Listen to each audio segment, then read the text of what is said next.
जय माता दी। मेरे सभी प्यारे दोस्तों, मैं लक्ष्मी शर्मा बड़ों को चरण स्पर्श, छोटों को प्यार और बराबर वालों को दिल से नमस्कार करती हूँ।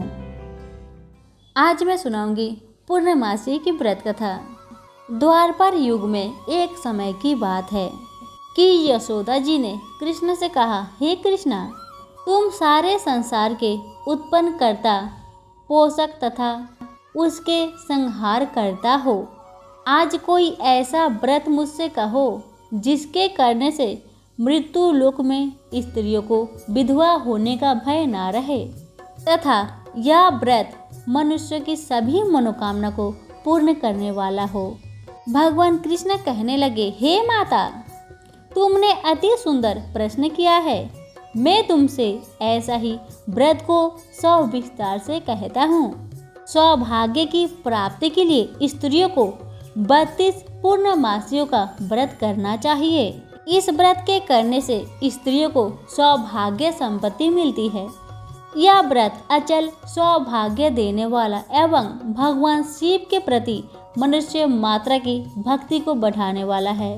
यशोदा जी कहने लगी, हे कृष्ण, सर्वप्रथम इस व्रत को मृत्यु लोक में किसने किया था, इसके विषय में विस्तार पूर्वक मुझसे कहो। श्री कृष्ण जी कहने लगे, इस भूमंडल पर एक अत्यंत प्रसिद्ध राजा चंद्रहास से पालित अनेक प्रकार के रत्नों से परिपूर्ण कार्तिका नाम की एक नगरी थी और वहाँ पर धनेश्वर नाम का एक ब्राह्मण रहता था और उसकी पत्नी अति सुशील और रूपवती थी। दोनों ही उस नगरी में बड़े प्रेम के साथ रहते थे। घर में धन धान्य आदि की कोई भी कमी नहीं थी। उनको बस एक ही दुख था कि उनके कोई संतान नहीं थी। इस दुख से वह अत्यंत दुखी रहते थे। एक समय एक बड़ा तपस्वी योगी उस नगर में आए और वह योगी उस ब्राह्मण के घर को छोड़कर बाकी सभी घरों से भिक्षा लाकर भोजन किया करते थे, लेकिन रूपवती से कभी भी भिक्षा नहीं लिया करते थे।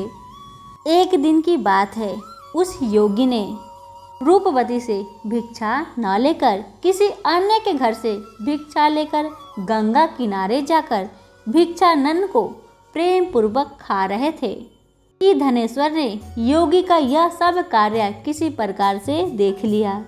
अपनी भिक्षा के अनादर से दुखी होकर धनेश्वर योगी से बोले, हे महात्मा, आप सभी घरों से भिक्षा लेते हैं परंतु मेरे घर की भिक्षा कभी भी नहीं लेते हैं। इसका क्या कारण है? कृपा करके मुझे बतलाइए।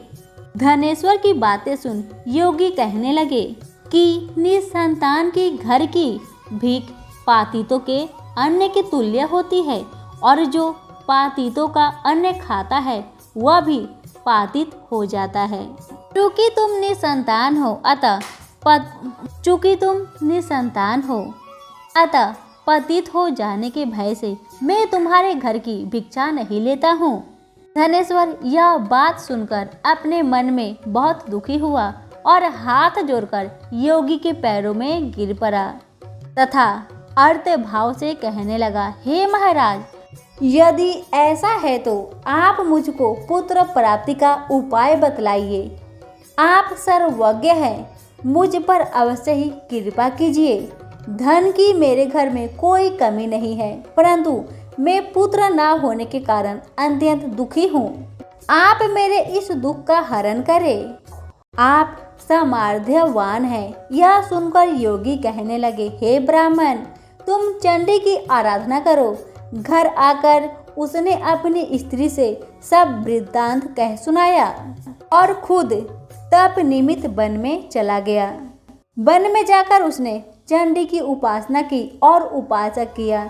माता चंडी ने 16वां दिन धनेश्वर को सपने में दर्शन दी और कही, हे धनेश्वर, जा तेरा पुत्र होगा परंतु वह पुत्र 16 वर्ष की आयु में ही मृत्यु को प्राप्त हो जाएगा। यदि तुम दोनों स्त्री पुरुष 32 पूर्णमासी का व्रत विधि पूर्वक करोगे तो वह दीर्घ आयु होगा।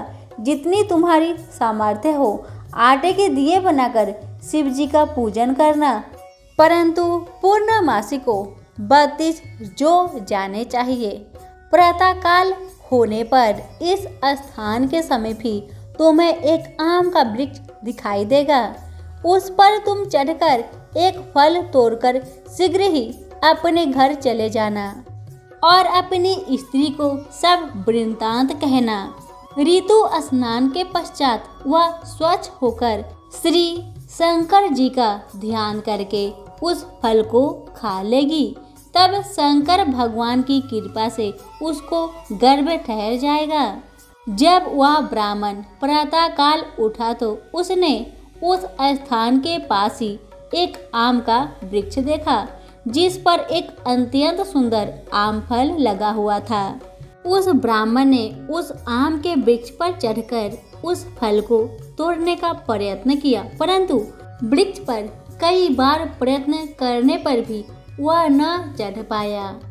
तब तो उस ब्राह्मण को बहुत चिंता हुई और विघ्न विनाशक गणेश जी की वंदना करने लगे। हे दयानिधि, अपने भक्तों के विघ्नों का नाश करके उनके मंगल कार्य को करने वाले, दुष्टों का नाश करने वाले, रिद्धि सिद्धि के देने वाले, आप मुझ पर कृपा करके इतना बल दे कि मैं अपने मनोरथ को पूर्ण कर सकूं।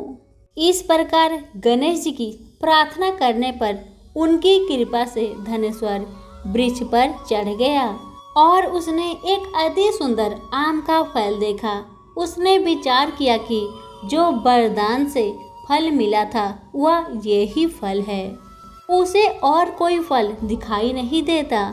उस धनेश्वर ब्राह्मण ने जल्दी से उस फल को तोड़कर अपने स्त्री को लाकर दे दिया। उसकी स्त्री ने अपने पति के कथानुसार उस फल को खा लिया और वह गर्भवती हो गई। देवी जी की असीम कृपा से उसे एक अत्यंत सुंदर पुत्र उत्पन्न हुआ, जिसका नाम उन्होंने देवीदास रखा। माता पिता के हर्ष और शोक के साथ वह बालक शुक्ल पक्ष के चंद्रमा की भांति अपने पिता के घर में बढ़ने लगा। भगवान की कृपा से वह बालक बहुत ही सुंदर, सुशील और विद्या पढ़ने में बहुत ही निपुण हो गया। दुर्गा जी की आज्ञा अनुसार उसकी माता ने 32 पूर्णमासी का व्रत रखना प्रारंभ कर दिया था, जिससे उसका पुत्र बड़ी आयु वाला हो जाए। 16वां वर्ष लगते ही देवीदास के माता पिता को बड़ी चिंता हो गई कि कहीं उनके पुत्र की इस वर्ष मृत्यु ना हो जाए। इसलिए उन्होंने अपने मन में विचार किया कि यदि यह दुर्घटना उनके सामने हो गई तो वे कैसे सहन कर सकेंगे। अस्तु उन्होंने देवीदास के मामा को बुलाया और कहा कि हमारी इच्छा है कि देवीदास 1 वर्ष तक काशी में जाकर विद्या ध्यान करे और उसको अकेला भी नहीं छोड़ना चाहिए, इसलिए साथ में तुम चले जाओ और 1 वर्ष के पश्चात इसको वापस लौटा लाना। सब प्रबंध करके उसके माता पिता ने काशी जाने के लिए देवीदास को एक घोड़े पे बैठाकर उसके मामा को उसके साथ कर दिए, किंतु यह बात उसके मामा या किसी और से नहीं कही। धनेश्वर ने सपत्नीक अपने पुत्र की मंगल कामना तथा दीर्घ आयु के लिए भगवती दुर्गा की आराधना और पूर्णमासियों का व्रत करना प्रारंभ कर दिया। इस प्रकार बराबर 32 पूर्णमासी का व्रत पूरा किया। कुछ समय पश्चात एक दिन वह दोनों मामा और भांजा मार्ग में रात्रि बिताने के लिए किसी ग्राम में ठहरे हुए थे। उस दिन उस गांव में एक ब्राह्मण की अत्यंत सुंदरी, सुशील, विदुषी कन्या का विवाह होने वाला था। जिस धर्मशाला के अंदर वर और उसकी बारात ठहरी हुई थी, उसी धर्मशाला में देवीदास और उसके मामा भी ठहरे हुए थे। संयोग वंश कन्या को तेल आदि चढ़ाकर मंडप आदि में कृत्य किया गया तो लगन के समय वर को धनुवार्थ हो गया। अस्तु वर के पिता ने अपने कुटुंबियों से परामर्श करके निश्चय किया कि यह देवीदास मेरा पुत्र जैसा ही सुंदर है, मैं इसके साथ ही लग्न करा दूं और बाद में विवाह के अन्य कार्य मेरे लड़के के साथ हो जाएगी।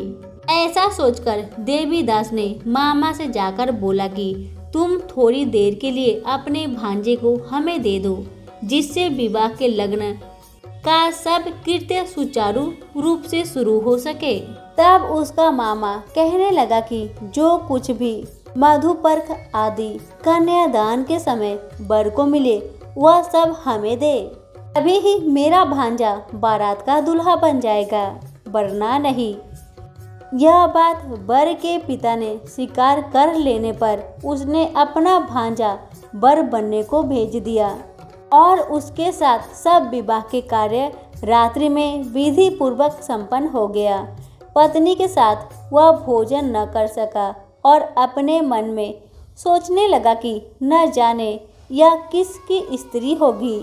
वह एकांत में इसी सोच में गरम निश्वास छोड़ने लगा तथा उसकी आंखों में आंसू भी आ गए। तब वधू ने पूछा कि क्या बात है, आप इतने उदासीन व दुखी क्यों हो रहे हैं। तब उसने सब बातें जो वर के पिता व उसके मामा में हुई थी उसको बतला दी। तब कन्या कहने लगी कि यह ब्रह्म विवाह के विपरीत कैसे हो सकता है। देव, ब्राह्मण और अग्नि के सामने मैंने आपको ही अपना पति बनाया है, इसलिए आप ही मेरे पति हैं। मैं आपकी ही पत्नी रहूंगी, किसी अन्य की कदापि नहीं। तब देवीदास ने कहा, ऐसा मत करिए, क्योंकि मेरी आयु बहुत थोड़ी है। मेरे पश्चात आपकी क्या गति होगी। इन बातों को अच्छी तरह विचार लो। परंतु वह रद्द विचार वाली थी। बोली कि जो आपकी गति होगी वही मेरी गति होगी। हे स्वामी, आप उठिए और भोजन करिए, आप निश्चय ही भूखे होंगे। इसके बाद देवीदास और उसकी पत्नी दोनों ने भोजन किया तथा शेष रात्रि वे सोते रहे। प्रातःकाल देवीदास ने अपनी पत्नी को 3 नागों से जड़ी हुई एक अंगूठी दी, एक रुमाल दिया और बोला, हे प्रिय, इसे लो और संकेत समझकर स्थिर चित हो जाओ। मेरा मरण और जीवन जानने के लिए एक पुष्प वाटिका बना लो, उसमें सुगंधित वाली एक नव मल्लिका लगा लो। उसको प्रतिदिन जल से सींचा करो और आनंद के साथ खेलो, कूदो तथा उत्सव मनाओ। और जिस दिन मेरा प्रांत होगा ये फूल सूख जाएंगे और जब ये फिर हरे हो जाए तो जान लेना कि मैं जीवित हूँ। यह बात निश्चय करके समझ लेना, इसमें कोई संचय नहीं है। यह समझाकर वह वहाँ से चला गया। प्रातःकाल होते ही वहाँ पर गाजे बाजे बजने लगे और जिस समय विवाह का कार्य समाप्त करने के लिए वर तथा सब बाराती मंडप में आए तो कन्या ने वर को भली प्रकार से देखकर अपने पति से कहा कि यह मेरा पति नहीं है। मेरा पति वही है जिसके साथ रात्रि में मेरा पानी ग्रहण हुआ था, इसके साथ मेरा विवाह नहीं हुआ। यदि यह वही है तो बताए कि मैंने इसको क्या दिया। मधुपर्क और कन्यादान के समय जो मैंने भूषण आदि दिए थे उन्हें दिखाए तथा रात में मैंने क्या गुप्त बातें कही थी वह सब सुनाए। पिता ने उनके कथा अनुसार वर को बुलवाया। कन्या की यह सब बातें सुनकर वह कहने लगा कि मैं कुछ नहीं जानता। इसके पश्चात लज्जित होकर वह अपना सा मुंह लेकर चला गया और सारी बारात भी अपमानित होकर वहां से लौट गई। भगवान श्री कृष्ण बोले, हे माता, इस प्रकार देवीदास काशी विद्याध्ययन के लिए चला गया। जब कुछ समय बीत गया तो काल से प्रेरित होकर एक सर्प रात्रि के समय उसको डसने के लिए वहां पर आया।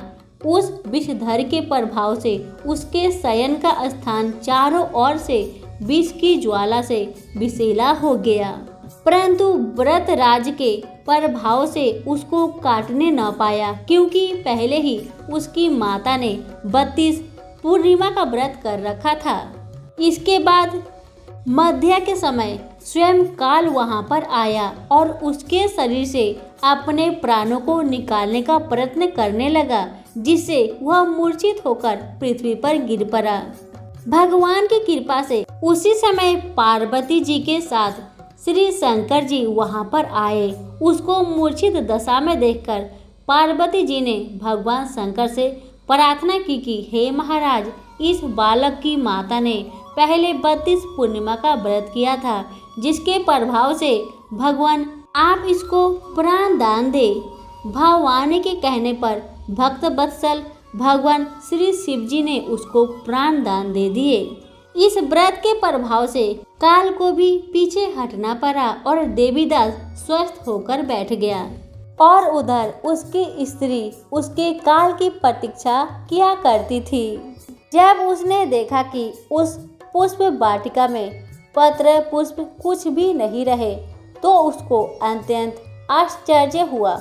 और जब वह पहले जैसी हरी भरी हो गई, तो वह जान गई कि उसका पति जीवित हो गए हैं। यह देखकर वह बहुत प्रसन्न मन से अपने पिता से कहने लगी कि पिताजी, मेरे पति जीवित है, आप उनको ढूंढिए। जब 16वां वर्ष व्यतीत हो गया तो देवीदास भी अपने मामा के साथ काशी चल दिया। इधर उसके ससुर उसको ढूंढने के लिए अपने घर से जाने ही वाले थे कि वह दोनों मामा भांजा वहां पर आ गए। उसको आया देखकर उसका ससुर बड़ी प्रसन्नता के साथ अपने घर में ले आया। उस समय नगर के निवासी भी वहां इकट्ठा हो गए और सबने निश्चय किया कि अवश्य ही इसी बालक के साथ इस कन्या का विवाह हुआ था। उस बालक को जब कन्या ने देखा तो पहचान लिया और कहा कि यही तो वही है जो संकेत करके गया था। तद उपरांत सभी कहने लगे कि भला हुआ जो यह आ गया, और सब नगर वासियों ने आनंद मनाया। कुछ दिन बाद देवीदास अपनी पत्नी और मामा के साथ अपने ससुर के घर से बहुत सा उपहार लेकर अपने घर के लिए प्रस्थान किया। जब वह अपने गांव के निकट आ गया तो कई लोगों ने उसको देखकर उसके माता पिता को पहले ही जाकर खबर दे दी कि तुम्हारा पुत्र देवीदास अपने पत्नी और मामा सहित आ रहा है। ऐसा समाचार सुनकर पहले तो उन्हें विश्वास ही नहीं हुआ, किंतु जब और लोगों ने भी आकर उनकी बात का समर्थन किया तो उनको बड़ा आश्चर्य हुआ। लेकिन थोड़ी देर में देवीदास ने आकर अपने माता पिता के चरणों में अपना सिर रखकर प्रणाम किया और उसकी पत्नी ने अपने सास ससुर के चरणों को स्पर्श किया।